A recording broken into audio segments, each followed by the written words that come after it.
Gratitude lays neural pathways from our head to our heart. That is going to stay with me for a very long time. Thank you, ladies.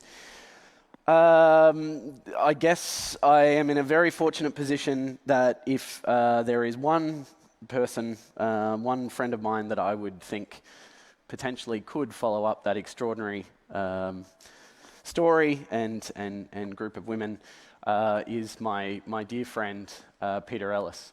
I must admit, and please forgive me, when I moved to Queensland to start building my last company from Melbourne, I genuinely thought that Melbourne you couldn't get any better. I didn't even really think that we were going to find anything that came close. And I am very, very ashamed to feel that, and that is why I try and invest my time and my energy into places outside where my heart is in Melbourne, like Adelaide and Brisbane. But what I was incredibly lucky to find out was that Brisbane and Queensland wasn't just on par with Melbourne and Sydney, but it was world class in so many ways and waiting to explode onto the world stage, thanks in part to a number of individuals who you've seen up here, but one of whom has just continuously and consistently been a giver of energy and support and encouragement and enthusiasm to the entire ecosystem. She blows me away every single time we hang out, and I'm incredibly grateful to call her a friend. Please welcome Peta Ellis.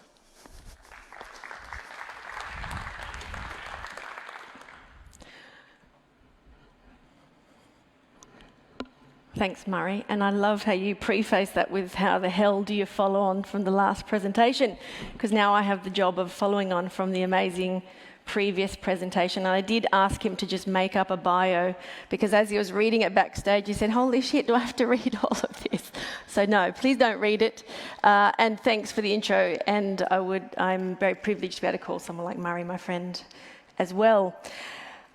So microtribes is what I'm here to talk to you about, and it's one of the most non-work related topics that I get to speak about, even though it's completely work related, if that makes any sense. It's something that I have learnt over time to engineer an amazing tribe of people that can support you through the journey, and now have packaged it up into a strategy and a framework that we sort of now teach to other people.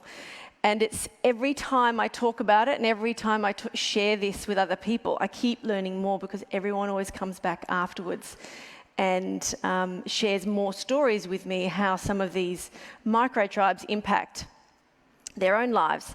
And the reason why I mentioned in the description that it was basically a human pit crew and your own personal pit crew is because basically what you're seeing there is a bunch of people with an aligned purpose to get that driver moving and for everything to operate perfectly. And even when it doesn't, they all wrap around the individual to enable that person to be able to walk forward in the direction they're meant to be going or drive. So it's the same with athletes, it's the same with racing car drivers. There is a huge amount of support around these performers, and athletes and entrepreneurs are no different. We're performers, and we're endurance athletes at that. As you know, every single day is a marathon, whether you're actually working on a project or not, because we often have this marathon going on in our mind that we have to deal with. And the people around us need to be aligned in that vision and understand why it is that we do this crazy life. So to give you a bit of context, this isn't to share or talk too much about what I've done, but it's very important for me to explain to you why I'm passionate about this. And it comes from a place of experience. So I'm not a consultant. I'm not here to share a story that I think sounds great. I'm here because I've observed so many people in my journey as leading a startup ecosystem, but also having so many businesses myself, many of them not successful. And I'll talk about that, why they haven't been successful. because it plays a huge part in forming microtribes. So yes, I've had multiple companies. I've run River City Labs in Brisbane for the last 7 years, and as Murray mentioned, driven the ecosystem in Queensland for a long time. I've attended so many startup events, worked on so many programs and seen thousands and thousands of founders go through the same journey, and it's only through witnessing all of that behaviour can I now understand the patterns and the tools that get people to move ahead. So at the moment, I'm running a company which I founded with my co-founder, Aaron Burke, who's running a session somewhere else, which I was meant to be there as well, so we had to divide and conquer, which is called Tribe Global, and Peak Persona is a program for founders, and Keynote is an amazing platform to promote Keynote speakers. So that is my background, but I like to think of my colourful history, and it is extremely colourful. None of it really aligns, and I often wondered why I jumped and changed my direction so many times. So I like to now frame it as opportunity acquisition and skill set developments. Every time I do something new, I have to level up and learn a bunch of new skills. Before, I used to think that was a negative trait, and I used to come from a place of lack, and now I'm like, what can I learn that's new to get me to do this new role really, really well? And how can I go and acquire a new opportunity? But in saying that, through all of these things that I've done, I'm identifying through a place of pausing and reflecting post every job or business is where the missed opportunities were. And there's so many of them. So I've run cafes, restaurants, I've had a temp hospitality agency, I have worked on the super yachts in France, I've worked with extremely wealthy people of the world and observed their behaviours and how they got there. And obviously been deeply immersed at the founder's journey at the very, very stage of coming up with a new idea. I've run an outdoor activity company and been an outdoor whitewater and abseiling instructor, and I've seen people grapple with fear and what that does to them and how they actually overcome that. So there's a really colourful collection of experience there, which I can now understand why I've gone on this journey. But the most learning in all of those years, and that's 20 plus years of learning, there was in the last 18 months. So I was pushed in such a way that I learnt more about myself in the last 18 months than I have collectively in the last 20 years. It was because I had to perform at my highest. We got River City Labs to a point which got acquired, then we got acquired by a company which was a large corporate, and that is not a comfortable place for me to be working in. It's not an environment that I know. I had to expand it across 3 states in 6 months. It involved a lot of travel, a lot of extension of my time between my work and my family. So I learned the most about myself, and that's why I say the learning is most intense. And I survived an acquisition, which is a huge thing emotionally, to survive an acquisition. If anyone has experienced an acquisition, you will understand why I said that, and I won't go into too much detail of what that involves. But what I have the privilege of being is an observer of human behaviour. Through running these programs, living a life like I have, observing everybody else on their journey, I've seen so many ventures, I've seen so many founders, I've seen so many amazing businesses, some completely terrible ones as well. And there is a common theme of missed opportunity. But the saddest one for me, especially in a place where sometimes I do not have the skill sets to drive a lot of projects forward. And I see people who do. They have everything right in front of them. Yet there's so much untapped potential. And there's a reason for that. And so that's what I'm going to share with you today. It's usually a misalignment in terms of their goals or focus or their purpose, or they don't have the right support. Most people have support. They either have a partner, they have programs, they have, accelerator programs, there's ecosystems, there is, therapy, there's so many things, but is it the right support for you to unlock the blockers which sometimes can keep you stuck in a certain position? There's another area which is getting help and advice or being mentored, but are those people the best people for you? And do they have your interest at the front of their mind? Are they doing this for you? Or are they doing this for themselves, or is it their job? So surrounding yourself with the people who have your best interest at heart is super important, and forget everything else. And I've spoken to three people this conference who are going through something very significant. And I always say to them, do those people who have an opinion or a judgment about you have your best interest at heart? Because if they don't, forget about it and move on, and don't take on their opinions and don't take on their judgments. The other thing is people avoid the hard things. Hard things are really hard. There is a whole bunch of shitness right in front of you sometimes when you're going into the storm, but you have no idea what you're going to do or how you're going. But you have no idea how you're going to handle it unless you take one step forward and you're like, okay, here I am. I've stepped in. I've lent in. Now I'm in this shitstorm. How the hell do I get out of it or move through it? But you have no idea how to get from there to here until you step forward into it. And you know how many people just stand here wondering what to do next? Because it's really scary. There's so much fear, there's so much doubt. It means things are going to change. We don't like change. We tend to avoid it at all costs. So we avoid hard things and we don't have the right people around us. And untapped potential, obviously, when you're in a place of darkness and you're not sure what to do next, if you walk into a dark room, there's one way to make things light. You can turn the light on. And that's what help looks like. When things are dark, you can reach out and get help. You can turn the light on. People around you who are aligned with your purpose and your vision and have your best interests at heart are the lights. They're the ones who can help see the bits you absolutely can't see. And this is very relevant to me. I've never stuck at any of the businesses I had previously for long enough. It got difficult and I stopped. And so many people do this. It gets hard. You have to level up. You have to take yourself to the next level. You have to get different type of help. So they stop. Or they just fizzle out. Or they go back to a safer place. They go and get a job, which we know why people do this. But there are definite indicators of why people tend to have this untapped potential because they don't follow things through. Also, you are coming from a place of lack, don't think you have the right skill set or the right mindset, or you don't trust those to help guide you there. You don't trust the people that are pushing you forward who can see the things that you can't. And also the connections, the relationships that you form. I can guarantee you the relationships that you formed here at this conference, there will be some key people who either open a door or open an opportunity for you in the future, which you have no idea about now. It might not even be next year. It could be in 2 years' time. But you have to invest in the relationships. You have to connect to the right people. But also backing yourself and being able to change and shift and go through the hard things. So that is why we have untapped potential and a lot of missed opportunities. So how do we actually unlock these opportunities and move through this difficult space to make sure that we are finding our potential or living out our potential?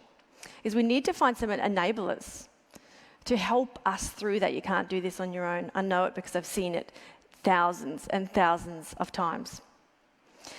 So successful people absolutely have one thing in common, and this is successful people across all areas, not just entrepreneurship, but of course that's very relevant to us because we're all entrepreneurs and we're in this game. So we have already a common interest. So they have a tribe, they have a pit crew, and they've got an amazing support network. And this is something you need to engineer and focus on to build it. It's a conscious intention to go and create one. How do we do this? This is my favourite bit, the microtribes. And I've identified 5 key elements within a microtribe that will help you form. And it's the most surprising thing that people get out of this is it's not just an amazing partner who backs you, because we all want one of those and that would be amazing to have, but it's still not enough. Or we have an amazing co-founder, or you've got an amazing team, which is great. We need all of those things, but you can't put so much pressure on one person or 2 people even, or even get anyone to understand your headspace. So this amazing picture was created by someone who sat in the crowd the last time I gave this talk, so now I use it because she sat there and she just put this on Twitter, and I said, can I please have the image? That's why it's got my Twitter handle there. So she drew up the little image, and now that's going to be the cover of the Microtribe book, which I'm super happy that it crowdsourced my imagery. So these are all of the different 5 types of people that I've identified to have in your microtribe. But the thing is, we can't go and find these people easily unless you know about yourself a little bit deeper, which is the hard thing that most people don't do. Remember I said hard things are hard. So you have to be really honest with yourself. So I can't know where to go and find someone to help me unlock my fears unless I find out what they are first. And you know what's harder things is being really honest, especially with yourself. So do you know what your skill set is, what your natural ability is, talents, gaps, weaknesses, fears? So for me, and this is a really vulnerable moment, because I'm going to share with you all of my shit here on the screen, I'm extremely competitive. So sometimes it's really advantageous. Sometimes it goes against me. Sometimes I don't know if I'm doing it just to compete and win, or if I just don't want to lose, and I don't really know sometimes if that's the right intention. So I have to really unpack stuff. Vulnerability, doing what I'm doing now, sharing with you my dark bits on the screen. This is not what I like doing. I don't like sharing with you. I like to come as a, perfect package and say, yes, I got my shit together, but that's not real either.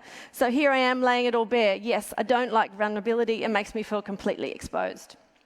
I'm extremely private. I like to keep my family life and my work life very separate, but at the end of the day, there's only one Peta, so she's got to go to work and come home, and I'm trying to unpack those layers. So I know all these things about myself. Public opinion, I hate public opinion. I get slammed on Twitter all the time for often doing events for women or not doing events for women, or doing this or not doing that. And that's the disadvantage sometimes of having a public profile is, people have comments, but this is where I've learnt, if they haven't got my best interest in heart, don't listen to them.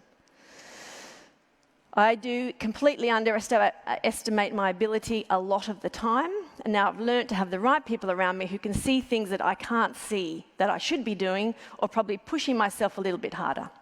And often I give up way too early. I have imposter syndrome. I often think I do not know enough to be standing up here talking to you today or any of the founders that come along, because in my head, I have not had an amazing exit. So how could I possibly speak to all the founders that I mentor properly? So I really should go and be a unicorn first and then come back and talk to them, which we all know is crazy. But in my head, this is the type of stuff that goes on.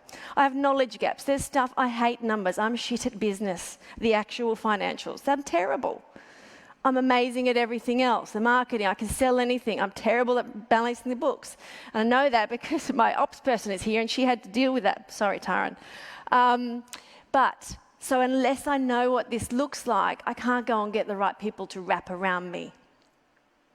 So it's all about building a tribe to squash the fears and push me to go further and actually challenge me on those times when it's like, Peta, are you being competitive just to win? Or, do you really think this is in your best interest? So you have to be extremely honest with yourself to uncover a lot of this stuff. And here we get into the 5 elements of the microtribes. This is my favorite one. Your soul people. Soul people are the people who absolutely understand you.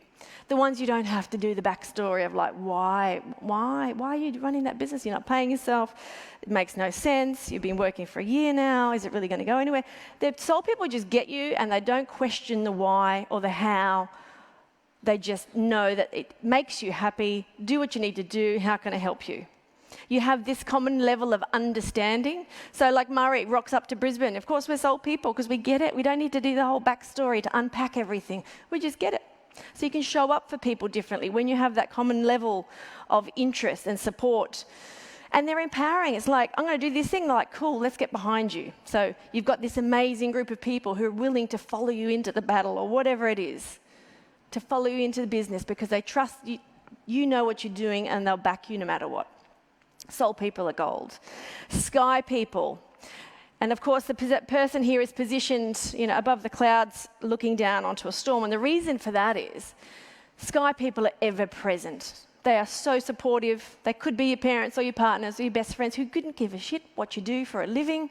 They don't understand entrepreneurship. They have no idea why you go and work for free, or you've got this crazy idea that you just have to execute on. They don't really know why you do that. They don't care either. They just love you for who you are. They just want you to show up. They want you home for dinner because they want to see you. They couldn't care what your role is. They just care about who you are. They don't care about the layers and the fluff and everything else. And these people are soul-nourishing humans to have in your life. And this is where it's different. You don't have to layer on all of the other requirements. Like, they don't have to understand what you do. They don't have to care about it either. They just like you, and they're ever present, they're consistent. And the reason why I have them positioned above the storm is because all of this stuff can be going on, but they're just consistently there. It's non-conditional. They will be there always. And it's such a nice, comforting feeling to know that you have the sky people there in your life. Then you've got the road people. This one's super exciting. I love this because it makes no sense. Often, with road people, and I know when I talk about this, you're going to have one of those moments that makes sense to you. So often you'll be you could be on a journey or be doing something and someone randomly says something to you, which makes you at that moment in time change direction or choose a different path. Now, the reason I have the Tough Girl podcast up on the screen is because it's a podcast of amazing women adventurers who do crazy adventures all over the world, and they all mention they have a road person that appears at one time that made them help them make a key decision in their life, or they chose a different path, or it was something significant that unlocked something for them at a key point in time. You might have someone come in and open a bunch of doors for you, but you have no idea how you met this person and why you randomly had sat with them next to them on the plane. I was speaking to a founder, and she had this amazing person who sit with her on a plane on the trip here to Adelaide, and opened so many doors of the connection. Then they get off a plane and you never see that person again.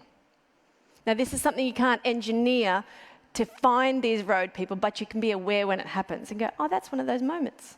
That's right, that's happening right now. So it's very transactional, but it is gold when it happens, and it's about embracing the craziness. They don't need to make sense, they just happen. The push people. Now, this is where it comes down to your fear and your insecurities, and those people who know a little bit about your potential more than you do, and they can understand where you're heading, and they have the ability to push you there, or trigger you enough to take the step, which is super important. It's also about taking the layers of the comfort zone off. So for me, I walked 100 Ks this year at the Oxfam walk. Now, that wasn't a huge challenge, although it was at the time. It wasn't a huge challenge for me to commit to it, but it was a huge challenge to be able to commit to the accountability of the training and holding me accountable. So those push people, the group of 4 women there, held me accountable.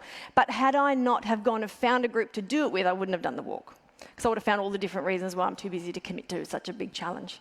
So having those people that take you out of your comfort zone, support you, hold you accountable and challenge you are super important.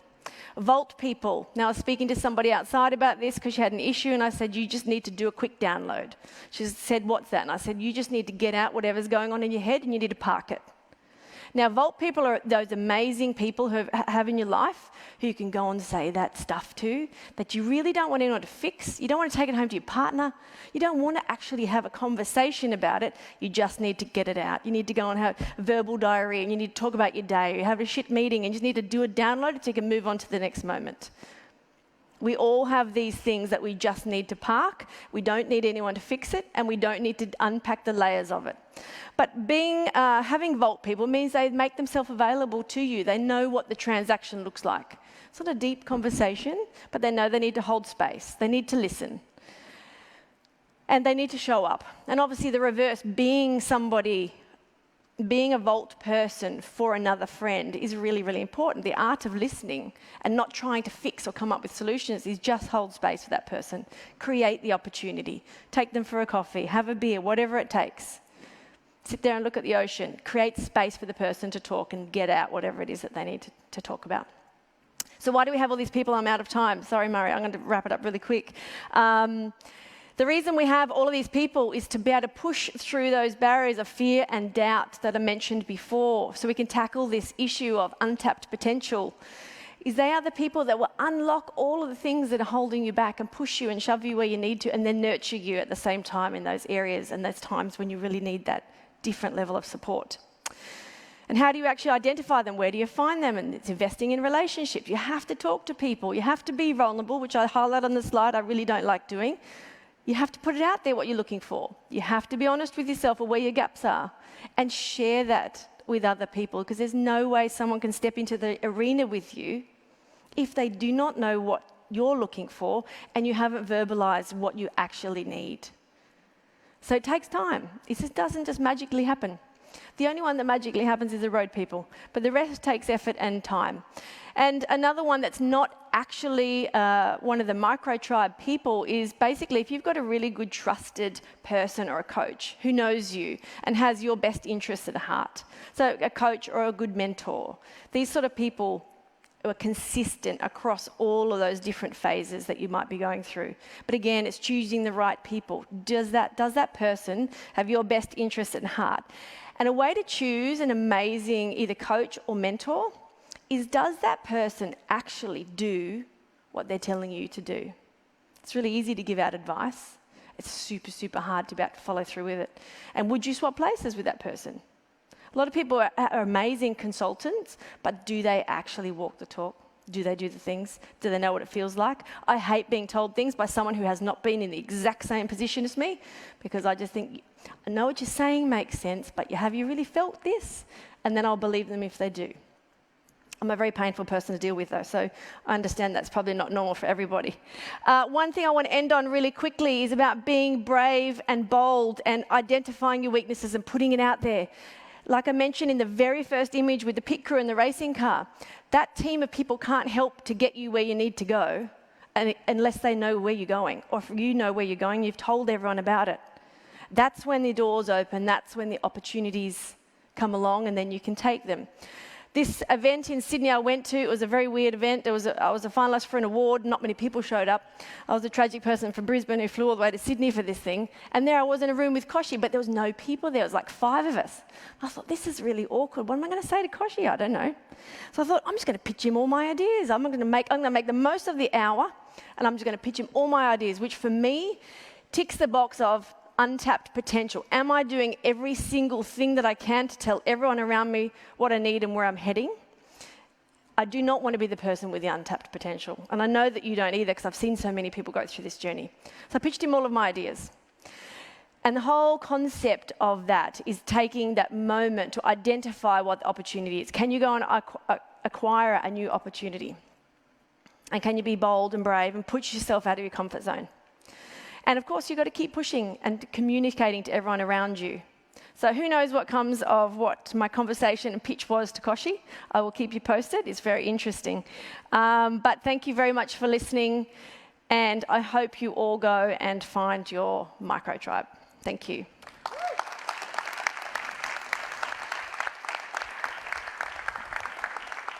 Stay for a sec, Peter. Thank you for that. For those of us in the audience who perhaps haven't had, for those who haven't had the chance to spend as much time with you as what I have, and I'm sure I wasn't the only one who shed a tear when Peter recently moved on from Ask EL, because it was a very emotional thing. Clearly, she plays this important role for hundreds, if not thousands of people in an ecosystem. I'm sure that there are central people like that here in Adelaide as well. They are gold, and it's funny to think that she's probably a road person and a vault person and whatever for different people. So if someone wants to connect with some of these ideas and maybe doesn't know the first steps, what are some of the programs or some of the things? I know you jumped through them really quickly. What might be the first step for someone to engage with getting to know themselves? Funny you should mention that. Thank you, Mari. I run a program which I mentioned on the first slide, Peak Persona, which is a program for founders, which Mari has done, so you get testament. So Peak. And look, it's super simple. It's an online program, and my co-founder's doing a presentation in another room about that. It's super simple for founders, but it's more unpacking, actually understanding yourself. It is very light touch. It is not a full-time accelerator. It is just a few tips. It's actually about embedding habits and forming habits to understand yourself a little bit more and understand what your triggers are. So it definitely gets you on the way to understanding some of the things I mentioned about. Unless you know yourself really well, you can't ask for help the right way. So I would say that's a really good first step.